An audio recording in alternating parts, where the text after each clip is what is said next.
Hello, everyone who's reading this. I couldn't sleep at all, so I thought of taking matters to Reddit for a better perspective. This is also a good time to post as my daughter Lisa is fast asleep beside me, and I can't really use my phone much during the day as I have to work from home for her safety and also keep her engaged in meaningful activities. I also do the cooking and cleaning on weekends, so I use the free time to do that during weekdays itself so that I can drive her to her grandmother's house for the weekends. I will be calling her Lisa for the sake of her privacy, which is my biggest concern right now. Lisa is 8 years old. Before the start of Corona, we moved into our new house in northern Germany. It's close to my parents' house. It reflects good vibes, is well ventilated, and ideal for a young child too. I've worked for this home for a long time and turned it into nothing less than a holiday home. It has 7 spacious and fully furnished rooms on the top floor, a large living room, modular kitchen, and 1 bedroom on the ground floor. That bedroom is more of a guest room, and we use it to store stuff which we don't need on a regular basis. I've invested my life savings and loaned some more to build this dream home. It's my holiday home come retirement home. Lisa has her own fancy bedroom. Kids have very specific visions of how they want to decorate their bedrooms, and those ideas are also often inspired by epic movie sets and elaborate fairy tales backdrops. I've worked extra hard to create her dream bedroom. The rest of the house has a very minimalist and modern touch to it with timeless decorative pieces, chandeliers, and expensive centerpieces. We also have a fully covered pool in the house and a heated one outside that's huge enough to host a pool party of 20 people. I have an in-house bar and a recreation room, a library, and a laundry room too. Now you would think he doesn't need that fancy huge-ass place. It's just him and a very young daughter. So let me tell you, once the lockdown had relaxed, I needed to go to work and I needed help with Lisa too. I arranged for a caretaker/nanny for her. Her name is Pearl. I found her through a babysitting website. She had listed herself there. She fit in my requirements well, and I had security cameras in the entrance and ground floor so I could go to work without a worry. I met her after my wife passed away 3 years ago. She was my daughter's nanny, and she was amazing at that. Soon, we started to hang out even after her work hours. She is extremely good-looking, and it's not just about her curves and smoking hot body. There's something about the entire package. I met her at a very low point in my life, and she helped me immensely to cope with my wife's death and look after Lisa. We started sleeping together very soon. One thing led to another, and before we knew it, she moved into my grand home. She even got pregnant once, but we didn't want a baby so soon. I wanted to enjoy myself a bit. I love my daughter and girlfriend a lot.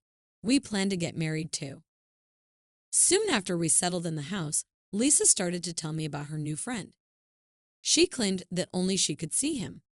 She was about 5 at that time, and I just brushed it off as she has always been creative. Since we were under lockdown then, I thought it was pretty normal for her to have imaginary friends to feel less lonely. I tried to spend as much time with her as possible though. This friend was soon forgotten about as Lisa didn't mention him, and I assumed it was all in her head. One of my friend's kids also had an imaginary friend, so I thought kids at this age do weird stuff like this to keep themselves engaged. A couple of months ago, Lisa mentioned this friend again. I froze for a few minutes. This couldn't be happening. Throughout the next few months, she keeps telling me about him. She said after Pearl tucks her into bed and we all go to sleep, this friend comes out to play with her. She also said he knew wonderful magic tricks and his favorite color was blue. She couldn't be imagining all this, right? I started to get worried as she seemed to know a lot about this friend. At first I thought she was maybe missing her mom and was probably imagining talking to a friend to feel better. Pearl takes excellent care of my daughter, no doubt, but still, her mom is irreplaceable for her. After the first time she mentioned it again a couple of months ago, I started spending more time with her. I even worked from home on some days so I could spend quality time with my daughter and beautiful girlfriend. I thought that was the issue, that I wasn't able to give them much time. Pearl and I were together from night until morning, but I barely got a few hours before Lisa's bedtime with her, and then on weekends, of course. She didn't stop talking about this friend. Everything changed 2 nights back. Pearl and I had an argument about something, and I left the room at around 3 a.m. to have a drink of water. I then felt something wasn't quite right, and I went to check in on Lisa. She was sleeping peacefully in her bed, though her blanket's position was a bit different than how I had tucked her in that night. I figured she had just moved in her sleep maybe. But as I was leaving, I saw something move from the corner of my eye. I turned around, and there was something near the window, but before I could make sense of what or who it was in the dark, it simply disappeared. The window looks out into the woods outside of our home. I really couldn't figure out what it was, and at that time some part of me was thinking it was just my mind and groggy, sleepy eyes playing tricks on me. I lied down next to her, and I don't know when I fell asleep. The next morning before she left for school, I asked her to draw me a picture of this friend. After about 15 minutes or so, she gave me a drawing of him and her holding hands. This friend had blonde hair, 10 extra long fingers on each hand, shabby clothes, yellow eyes, and horrible teeth. It was unusually tall as compared to her too. She's my little artist, and hence each detail was very clearly depicted. To be honest, I don't even know what to make of it. I clipped a photo of the image she drew for me and sent it to my mom and the single dads group I am a part of, and they all said it was scary as hell. They also advised me to be a little extra cautious around Lisa. I really don't know what to do at this point. I am becoming so worried about my child. I am still hoping this is all in her mind, but I do not know for sure anymore. Pearl says it is just a figment of our imagination, but I don't know. Any suggestions or tips would be helpful. I'm embarrassed that I am overreacting in the middle of the night, but it's a parent's concern after all. I can't shake off the thought that my little girl could be in potential danger. I will most certainly update you guys, so if God forbid something like this is experienced by any of you, then our case can guide you through. A friend from the Single Dads group reached out to me a week after my previous post with some information related to the picture I had posted. I decided to update you all because I have a ton of messages asking me if Lisa is okay. Thank you for the concern, everyone. She is safe and happy. So this dad from the dads group, he was researching data for me, and hence it took him some time to get back to me with some crucial details. He said that in some old German books, which were written in medieval German, was a similar picture to the one I had shared, and it looked like a Wittig, a child-thieving ghost or demon who takes little children away from their families. It must be invited in, and it's true, they do know magic. Blonde hair, yellow eyes, long nails, very tall, and extremely evil. This dad who reached out to me is apparently writing in encyclopedias on demonology and the supernatural world. He has warned me to keep Lisa near me at all times. He said he has around 4,000 reference books on these subjects, and he will surely share the photos of this particular Wittig with me. I don't believe in all this, but how could the two stories match so much? Lisa clearly wasn't lying. That's what I am determined of now. I don't think there's a way to describe my emotions at this moment. I haven't heard of this even when I looked up the name to try and get an idea of what it meant. I think I am going to pass out. My baby told me she did invite this friend into our house. Please, I'm begging you to send me anything you know related to my situation. I'll take anything. If I'm being honest, this has been keeping me up on most nights. I can't fall asleep even after sex. The thought of someone being around my child when she is alone and someone who is 100% evil and dangerous scares me so much. I'm a very rational person, but after reading some of the comments, I'm definitely going to look into the more paranormal aspects of our situation.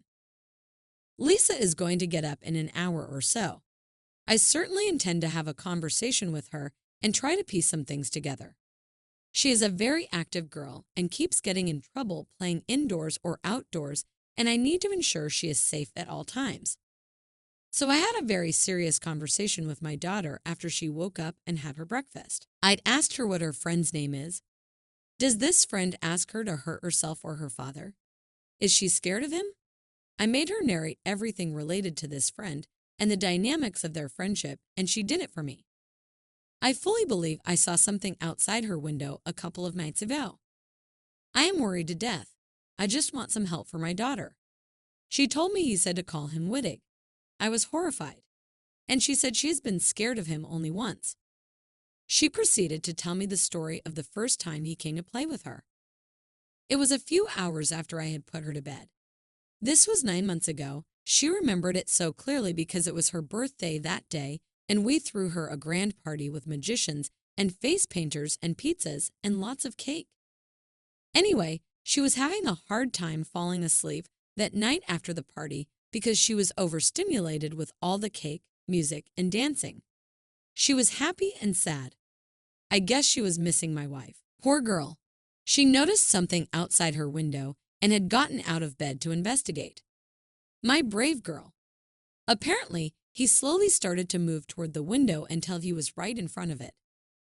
He just stared at her, and he was, in Lisa's words, very sad and upset. So, of course, being the sweetheart she is, she wrote a small note and pressed it to the window, asking if he was okay. He shook his head no. What she did next gave me the chills. She managed to open the window a bit and asked him why he was not okay. He told her that he was very scared of the dark and had no one to play with. Lisa offered to be his friend. He told her he would love that, but she had to invite him to her beautiful home, which she did. He smiled and pushed the window open and crawled in on all fours, which scared her a lot, so she started to cry. He quickly comforted her and did a little magic trick. He made all the lights turn on in her room to make her feel safer. He could make flowers appear out of nowhere and also took them both outside. He also liked to show her stars and moon, which is why she may have added them in her drawing of what he looks like. This is after all not some imaginary friend, guys. The amount of detail she went into, I'm sure it is a demonic entity, but thankfully it doesn't cause her any harm. Not until now. It is actually a demon ghost, whether you want to believe it or not. The priest at our local church confirmed that it was definitely some evil entity that was trying to become friendly with my child and could possibly cause harm to her and our family. Many of you even asked me where my girlfriend Pearl was in all of this. She had to rush to her home country, Spain, to be with her grandmother who was breathing her last, and she stayed for a month, so she will be with us very soon. I was in a state of panic after what our priest had confirmed. We tried covering Lisa's room with flour to see any sign of human trespassing through footprints and stuff, but nothing like that was confirmed. We checked the cameras and found Lisa talking to someone in the air. You know, something that the human eye cannot comprehend is what is going on in my house. It is unbelievable. After what we saw on camera, we had a nanny cam installed in her bedroom to see what would actually happen after we tucked her in every night. I didn't leave her side for a second until she left today. Lisa was supposed to leave on Monday for my parents' house, but something came up and we had to wait until today. I collapsed soon after she left and was woken up by my lovely Pearl. I hadn't slept for more than an hour every night. I'm mentally exhausted. I'm getting our beautiful house completely cleansed by our priest tomorrow. I also plan to have the house cleared out with sage as Pearl suggested. I'm basically going to do everything I've been told to do. I'm even planning to get a rose quartz gem to place outside her window. Lisa is very much aware that something is wrong at this point. She told my mom that she wants to come back to her house as she misses us and her friend. I told her there have been a few burglaries in our area and was worried about her and would come and get her back soon. I'm glad she is out of the house for this week. I think her friend is very pissed off with me though. Starting a night ago, I woke up with alarming scratches on my arms. I'm also experiencing horrific headaches like never before. At this point, the pain doesn't bother me. I'm more afraid of it trying to get to my daughter again. I don't know if I should tell her the truth yet or wait for her to get a bit older. What do you guys suggest? I'll be reading each and every comment that you can write. I will also try to keep things updated here because Reddit has been the most useful tool for me to sort out this problem. I'm going to a crystal shop in the evening to buy whatever crystals are the best to protect Lisa from this friend.